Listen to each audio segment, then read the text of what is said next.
to show you a quick tutorial on how to format dates. Now there's some preset formats that you just click on and good to go, but if you have a specific format you want it to show, we'll show you how to do that custom format today. So I've got these cells with different dates, and you can see that they're all in different formats. So I'm just going to select all of them. I'm going to select the whole column. Go to this menu at the top, click Format, then Number. You can see there's some presets. There's like a date or a date and time. You can click those. I'll just show you what happens if you click a preset. I'll click Date. You'll see that my dates that were in different formats are now matching. But let's do a custom format.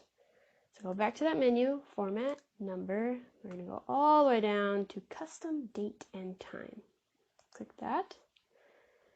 Now here are some more presets, or if you've used this customization before, it will save the custom formats that you've made. But here's how you customize. You want to mess with this box right here. So I'm going to get rid of what they have, and I'm going to click this little arrow, and I have a certain format I have in mind.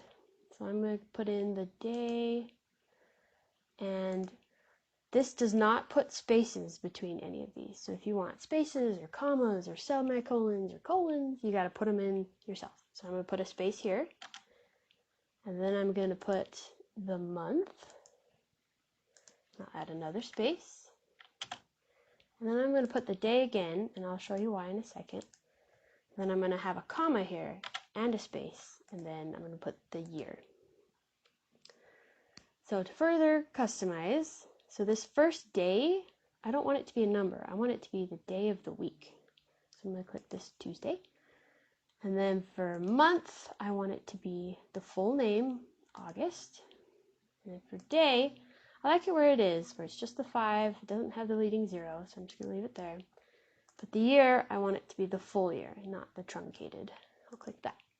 So once you have these set to where you want them, you've got your punctuation and spaces in the middle, just click Apply, and I'll double click right here, just so it's big so we can see the full date.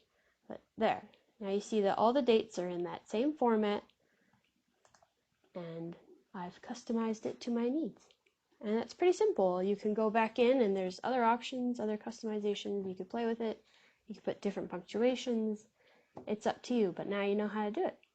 So feel free to share, like, and subscribe.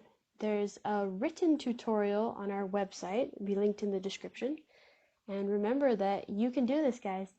Thanks.